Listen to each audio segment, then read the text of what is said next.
था कि कहीं बदनामी यहाँ से ना आ जाए।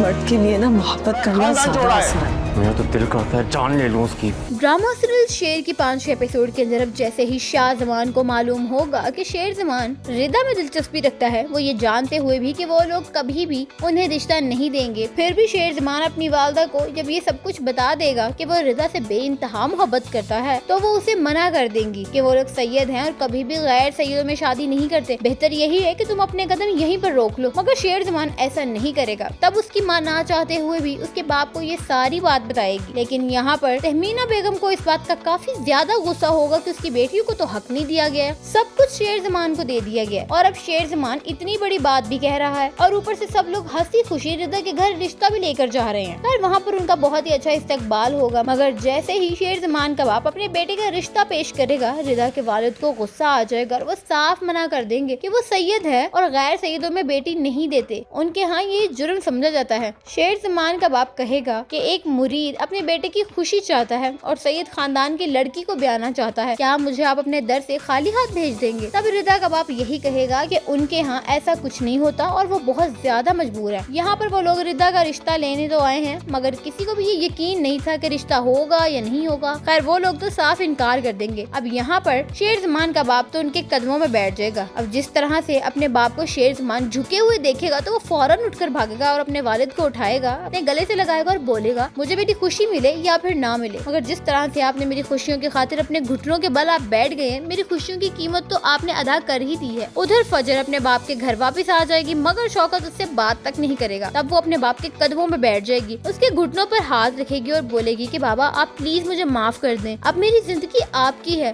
इसलिए आप मुझे जो हुक्म देंगे मैं वही करूंगी, किसी की जान लेने का भी कहेंगे तो भी पीछे नहीं हटूंगी। और तब ही शौकत के जहन में एक आइडिया आएगा, लेकिन इस सिचुएशन के बारे में वो अभी कुछ नहीं कहेगा, मगर फजर को जिस तरह से वो नजरअंदाज करेगा, उसके बाद उसके वालिद और फुफ्फो वो भी यही चाहेंगे कि फजर को सिर्फ उसके कमरे की हद तक महदूद कर दिया जाए। जो बदनामी उसने करनी थी वो तो कर दी, वो लोग अपनी आबाई हवेली छोड़कर लाहौर भी आ गए, मगर ये बदनामी ज्यादा देर तक यहाँ पर भी छुपाई नहीं जा सकी और ये बदनामी उनके खानदान के लिए बहुत बड़ा दाग बन चुकी है। तो दूसरी तरफ वजाहत भी अपनी फैमिली को लेकर लंदन शिफ्ट हो जाएगा। वो नहीं चाहता कि समीर इस माहौल में रहे और इस माहौल में रहकर वो नफरत सीखे। फजर बिल्कुल अकेली रह जाएगी। एक उसकी चाची थी जो उसका साथ दिया करती थी और आए रोज फुफ्फो के तानों से भी उसे बचा लिया करती थी, लेकिन अब वो यहाँ से जा रही हैं। अब यहाँ पर तहमीना बेगम शेर को गले तो लगा लेंगी, मगर कभी भी वो उसे अपना बेटा तस्लीम नहीं करेंगी, क्योंकि उनको तो अभी भी यही लगता है कि अगर शेर जमान ना होता तो शायद आज उनकी बेटियों का हक उन्हें मिल रहा होता। तो आने वाली एपिसोड जो है वो बहुत ही ज्यादा मजेदार होने वाली है। ऐसी और वीडियोस के लिए चैनल को सब्सक्राइब कर लें और वीडियो को लाइक और शेयर जरूर करिएगा।